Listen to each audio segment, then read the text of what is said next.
What's up guys, Rob the Awesome here, and today we're going to take a look at the entire embodiment of soldier secondaries that the game has to offer and deciding which is the best and which is the worst. Before I start, there are certain things you should know before watching. These guys don't just focus purely on the stats, we also focus on the psychological portion of the weapon as well and how it affects both the user of the weapon and the victims against it, so keep that in mind while watching. Another thing is that if a weapon isn't listed in this video, then the only reason for that is because it's a reskin of another weapon. End of story. Lastly, I advise people to read the pinned comment at the top of the comment section to understand what these guides are about and what my intentions are when making them. It's important to understand the reason for why I do these guides and grasp the bigger picture for past, present, and future best and worst videos. Alright, we good? Here we go.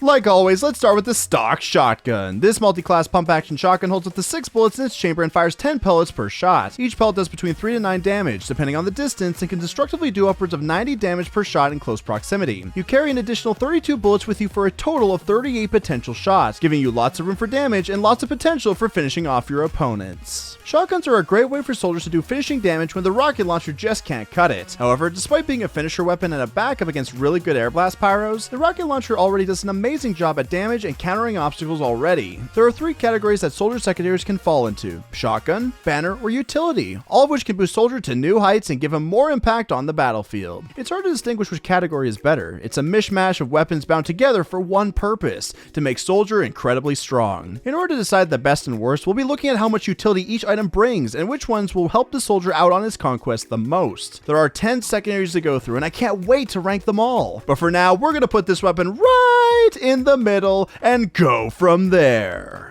Keeping up with the shotgun theme, we have the reserve shooter. This weapon is used by both the soldier and the pyro alike and can prove powerful against sky-high enemies. When someone is sent airborne via rocket jump, sticky jump, grappling hook, or thermal thruster charge, each shot does increased mini-crit damage, cutting their flight short of their initial destination. On top of that, this weapon deploys 20% faster, wasting no time when it comes to finishing off low-health targets. As nice as that all sounds, it doesn't come without a hefty price. There is a 34% clip size penalty overall, reducing the amount of bullets you can have in the chamber from 6 to a measly 4 per maximum reload. The reserve shooter went through a well-needed nerf that made it essentially a side grade to the stock shotgun. It functions exactly the same damage-wise and utility-wise, but it has 2 less bullets in the chamber at a time. It also offers a fast swap to opportunity to whip out when things get rough, and if you can bounce someone with your rockets, it'll give you mini-crit damage to boot. It trades some bullets in exchange for utility, but does it make it better than the stock shotgun? We have to consider just how useful those extra upsides are. The swap to speed is nice. Realistically, the extra speed may give you the first shot advantage, but it won't guarantee what happens afterwards. If the first shot doesn't land as well as you think it will, the extra swap speed means absolutely nothing. It's a nice feature, but not something that makes the shotgun more extraordinary than it already is. The last upside is the mini crits on airborne targets. It's a neat little addition, but it isn't the end all be all. It's a fairly situational upside that is supposed to make up for the chamber decrease, but instead it rarely happens in realistic gameplay and isn't very much used against high level movement. All in all, the upsides are really nice, but they do not make up for the DPS decrease that the stock shotgun would offer up otherwise. Because the reserve shooter functions exactly like the shotgun but lacks the upsides necessary to make up for the clip size penalty, this weapon goes below the stock shotgun. Like I said, it's a side grade to stock. It's essentially a reskin at this point, and if you use it exactly like it's supposed to be used, then all in all it's a nice trade-off to have in certain situations.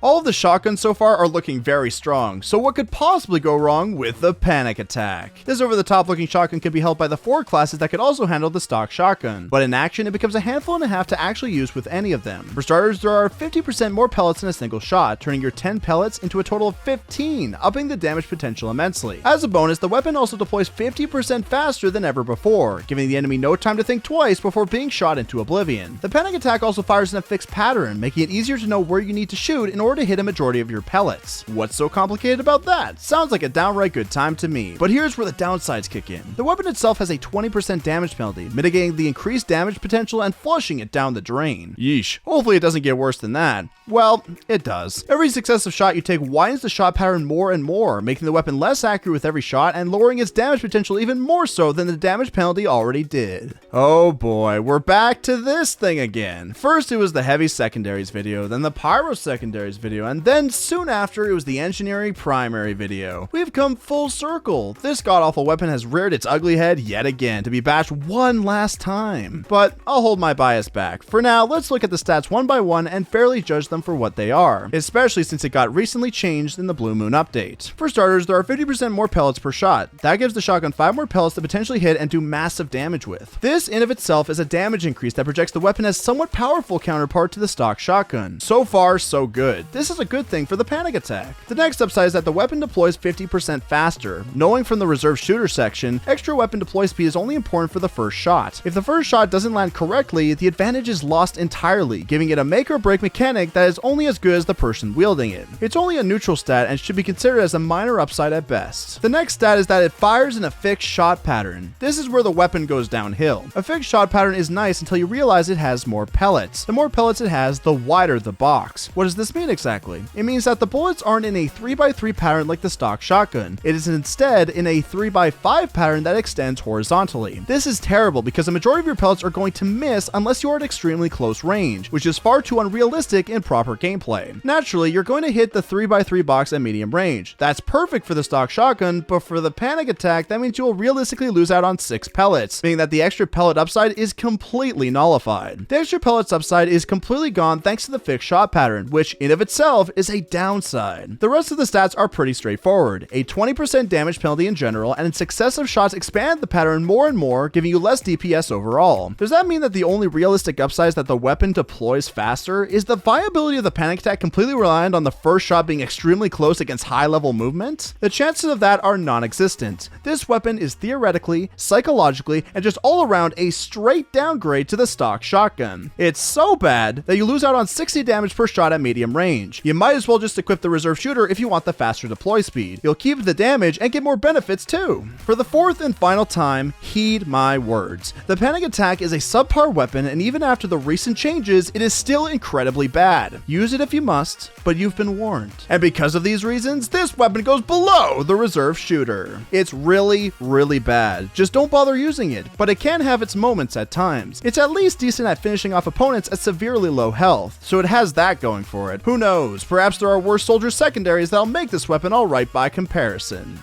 That was all for the shotguns that the soldier has in his arsenal. However, they aren't the only category of secondaries that the class has to offer. Part of the soldier package are what's known as banners, giving buffs and perks in exchange for dealing damage with your primary and melee options. To start things off, we have the buff banner. This package of power is sweet and simple. The soldier has a meter that requires 600 points of damage to fill. Once filled, the soldier can blow a trumpet that will grant him and all surrounding teammates mini crit damage for 10 whole seconds. This makes for great team-oriented gameplay and acts as a mini crit Krieg Uber without risking the medic's safety in the process. Definitely an interesting mechanic to be giving the soldier. Team-based rewards in exchange for dealing massive damage? Not like that's going to be a problem or anything. After all that effort, all you receive is some mini crit damage to help destroy enemies in your path. Add in proper team coordination and you instantly have a mob riot going in for the team wipe. But the question still remains, is a banner better than having a shotgun? For a long period of time, you're left without a secondary. You won't have a shotgun to deal any sort of backup damage, and you're left with just your primary to get the job done. Normally for soldier mains, only having to rely on primary damage isn't a problem, and the option to not have a shotgun doesn't bother them in the slightest. But the real thing to be looking at here is how long you're left without any sort of backup option. 600 points of damage is anywhere from 4 really good rockets to 7 really bad ones. You gotta play your distance and really earn that charge from the start. Once the meter is filled, you have to actually pull it out and blow the horn, where you're left in a stun state. And did I mention that the enemy can hear you and plan a proper retreat? The rewards for using banners is certainly great for team coordinated strategies, but it's not necessary to pull off a victory, especially when a shotgun can bring up more and reliable options for proper soldier gameplay. Because the banner's abilities are really good for team coordinated environments, but gives up a useful secondary for too long of a time, this weapon goes below the reserve shooter. The shotgun, and in turn the copy that is the reserve shooter, is still a better option to have when utilizing proper soldier gameplay, but the rewards are far better than anything the panic attack has to offer. Banners are indeed a great addition to the soldier, but too many things can go wrong, transforming your utility into a hassle. Banners seem to be kicking things off with a bang. Let's keep the momentum going with the one, the only, the Battalions Backup. Same rules apply. After dealing 600 points, the meter will fill and give you the ability to blow the horn. Once activated, the user and all surrounding teammates will get massive defense for 10 whole seconds. The defensive protection includes 50% damage reduction from sentry guns, 35% damage reduction from every other source, and finally, complete immunity to critical hits, nullifying Kritzkrieg effects and all random critical hits. Lastly, the Battalion's Backup gives the user 20 permanent health simply for equipping the banner itself, giving the soldier a total of 220 health to go about with. So we've already established that banners aren't as great as the good shotguns.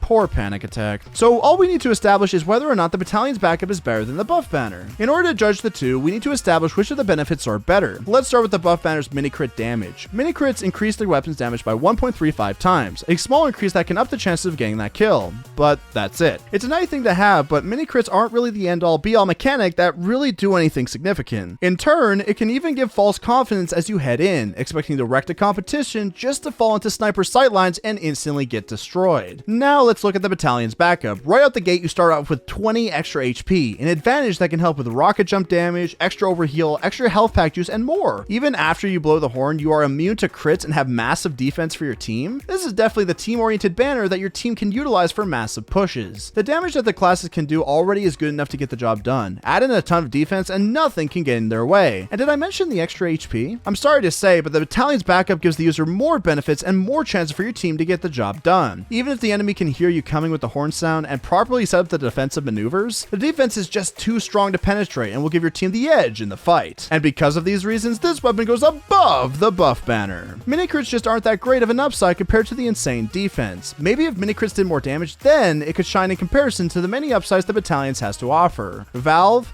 please buff the buff banner. These banners keep getting better and better. We've got one more left to explore, so let's roll the dice with our next contender, the Conqueror. Like the other banners, it requires the soldier to deal damage in order to fill the meter. However, instead of 600 points of damage, the Conqueror only requires 480 points of damage, making it even easier to acquire the benefits. Once the conch has been sounded, the user and all surrounding teammates receive a noticeable speed buff, redefining what it means to make a push, and lastly, giving health back depending on the amount of damage done. Is this too good to be true? What fantastic upsides, but it doesn't end there. The last thing the Conqueror has to offer is that the user regenerates between 1 to 4 points of health per second, giving the soldier a permanent healing ability in times of struggle. Oh boy, health regeneration and extra speed, this is looking to be a really good banner. It's still the battle of the banners here. No shotguns are going to get in the way at this time. So what is the best banner in the game? We'll be deciding that right here, right now. With the buff banner, it's safe to assume that the conch's many abilities, both passive and active, far outweighs anything that the buff banner has to offer. It's a shame really, but mini crits just aren't enough for a proper incentive, making it the worst banner in the batch. That just leaves the Battalion's Backup, and this is where things get tough. Major defense or health regeneration? Which is a better choice in the long run? Well, for starters, the conch requires less hit points to get an activation. You can get it fairly easy when all you need is 480 health points. That's a bonus already, but the health regeneration is something to be desired. Sure, the charge can give a speed boost to chase opponents, and 35% of all damage done is given back as healing, but does that compare to the 35% defense against everything itself? It's two halves of the same coin, all dependent on the players. It's 35% on each side, so we have to look towards the other effects and how they stack up. Sentry damage reduction by 50% and immunity to crits, or extra speed and low charge rate. Sentry damage reduction is very situational. It's nice for the sentry to do less damage to you, but most of the time sentry locations are in an easy spot to spam, and often the upside isn't utilized to the max. The same thing happens with crits. Kritzkrieg medics are scarce, but when they do appear, it can be a good way to get rid of that advantage overall. The defense is phenomenal, but it's super situational, whereas extra speed can be utilized to extend strategic advantage, keep up with escapees, and force your opponent to play by your own rules. Because the conch has a slight advantage by being useful all the time, with the addition of a lower charge rate to boot, this weapon goes above the Battalion's Backup. Its slightly better attributes put this bad boy at the top of the banner board. Both the Battalions and the conch are viable for different situations, whereas the buff banner dries up in the sun, waiting for the ironic buff that it so desperately needs. Now that the banners have been dealt with, we move on to our next category of weapons. These accessories tend to have more beneficial uses that give the user immediate effects at the cost of a damage option. Starting off the lineup of utility weapons, we have the Gunboats. These pair of bolted boots are pretty straightforward. When equipped, the user takes 60% less blast damage from their own rocket jumps, giving the soldier more freedom to move around without losing any unnecessary health from blast jumps. A new category breeds some new strategies. However, these come in the form of something nice and simple. 60% less damage from from rocket jumps, this has many practical uses for rollouts, soldier bombs, and escapes with the least possible damage taken. Since soldiers don't necessarily need a shotgun to rely on in certain situations, these sort of utility weapons do just the trick to help boost a soldier to new heights. But where do we place such a useful utility? Its immediate and immensely helpful usage makes it practical for everyday soldier gameplay. It's a must-use utility for most soldier mains and definitely heats itself above the banners. But what about shotguns? Didn't I just say that the soldier doesn't necessarily need a shotgun? However true, the shotgun versus gunboats debate has been going on for far too long, having candid arguments on both sides. Which is better?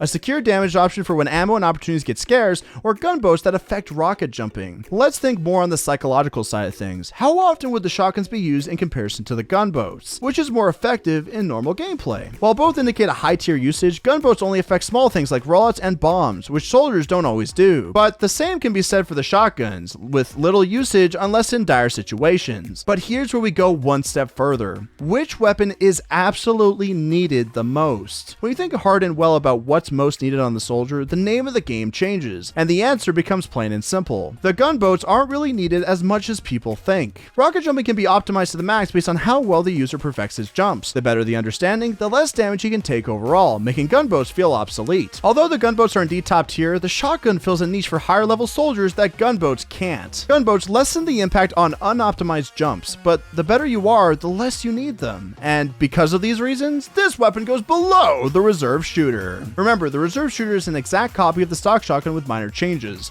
The gunboats are something everyone should consider using, but when it comes to comparisons, only the toughest of questions will get the real results. Are gunboats just not your style? Well, we've got a discount on these barely used, very speedy shoes, otherwise known as the man-treads. Much like the gunboats, it's pretty straightforward, except it's not. For starters, you take 75% less push force from damage taken, pretty handy when going against weapons with knockback. Another upside is that air blast vulnerability is also reduced by 75%, transforming mighty air blasts into weak puffs of air. The list of upsides continue with the ability to deal 3 times falling damage to the players you land on, crushing their skull into a fine pulp. Lastly, the wearer gets a 200% increase in air control when rocket jumping, giving him more distance and turning control for awesome rollout potential. What very complex boots. It did get some extra perks in recent times, but do these perks raise the bar on soldier gameplay? Let's go down the stats one by one and determine if it was changed for the better. For starters, you take less knockback from all damage and air blast. Pretty nice when you want to tank a soldier, but can be a double-edged sword in terms of utility. If you want to get on the enemy and guarantee the kill, the upside is pretty darn good. However, if you want to escape, the extra knockback that is now taken away from you makes it a little harder to achieve, since you won't be pushed back as far as before. I consider that to be a neutral stat. Not too useful, but not too bad either. The next stat is that you can do 3 times the amount of fall damage to enemies when landing on their head, a neat gimmick that isn't too practical in normal soldier gameplay. Landing on the heads of your enemies is very unlikely, especially against expert level movement. Trying to go for kills like that will only get you killed in the long run, which means that only for fun will you ever utilize this upside. The last thing we need to look at that is a newly added stat to the man-treads is the extra speed and turning control while in the air. Rocket jumps will most likely get you to where you want to go, but the extra speed and control makes for easier and faster rollouts, as well as executing proper bombs and escapes. It's a really good addition to the soldier, but does it stack up against the rest? Unfortunately, before the stat was even added, soldier mates have optimized rocket jumping to perfection. The extra speed and turning control, although really good, isn't needed as much as other secondary options. It's not bad, it's just more gimmicky than, let's say, a shotgun or even the banners. Because the man-treads are decent but is gimmicky when put up against better contenders, this weapon goes below the panic attack. I know, right? Even the panic attack can be somewhat utilized when on the soldier. These speedy boots are just meant for gimmicky fun and not intended for proper soldier gameplay. The man-treads may be on the bottom for now, but I think its newly inserted buff will get itself out of the hole in no time. Perhaps those booties aren't your style. How about giving this awesome looking Saxon Hail tested parachute a try, or as some call it, the base jumper. This is quite literally a parachute that can be used by both the demoman and the soldier alike. While in the air, you can hit your jump button to deploy a parachute and ease your descent, stopping any potential fall damage from taking effect. The parachute gives the user more control of where they are going in the air and more potential distance to land on. In case of danger while in the air, you can press the jump button again to put the parachute away, letting gravity take control of where you ultimately end up.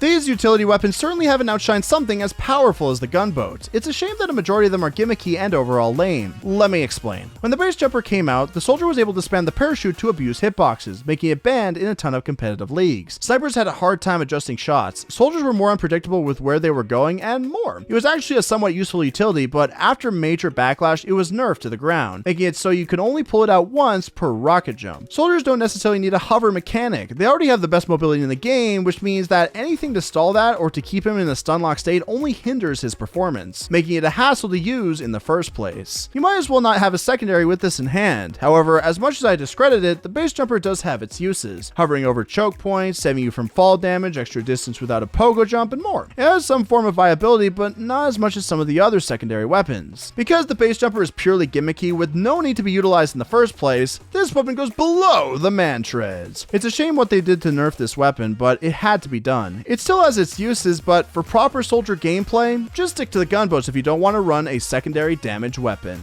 Last but certainly not least, or at least I think so, we have a weapon that doesn't play by anyone's rules. In a league of its own, we have the Righteous Bison. The stats are as follows. The Bison does not require ammo whatsoever. It has 4 shots at the ready and has an infinite supply of lasers to shoot from. The laser does between 11 to 20 damage per tick, and each tick lasts half a second before more damage can be applied. The projectile has the ability to penetrate through enemies to continuously do damage, even dealing multiple hits on the same person. The projectile also can't be reflected by pyros, giving your lasers infinite freedom to rule the battlefield. The downside to having the Bison, however, is that it only does 20% damage to engineers' buildings, removing any sort of viability for taking down sentry guns. Your very own projectile-based secondary. Is there really any reason to have one? You already have a rocket launcher that does a huge amount of damage anyways. If you need any sort of weapon to back that up, it'd have to be a hit scan to finish up the job. But we'll give the Bison a fair chance. What could possibly go wrong? Well, for starters, the laser is fairly slow and easy to dodge. Even at close range, it isn't the best option against decent or high-level movement. It just doesn't stand a chance at registering any hits on the enemy player. Not to mention that it does between 11 to 20 damage a tick. That's really low damage considering that shotguns can do 60 at just about the same range. Even the panic attack can do more than that. Sheesh, what an awful start. Alright, maybe it has some sort of utility behind it. Well, all the upsides have something to do with how the laser affects enemies, but it doesn't have a passive or team-oriented upside that will help you in any way, shape, or form. So, what you're telling me is that it does crappy damage,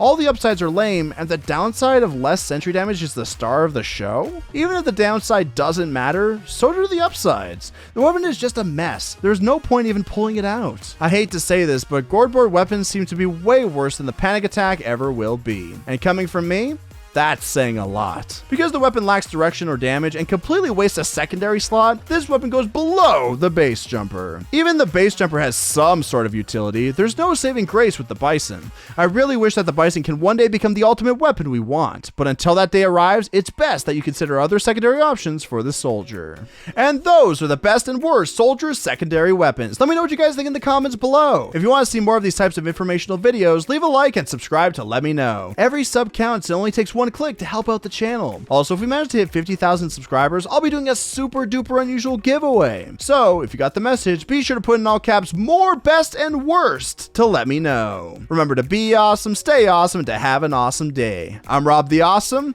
and I'll see you guys later. Ciao for now.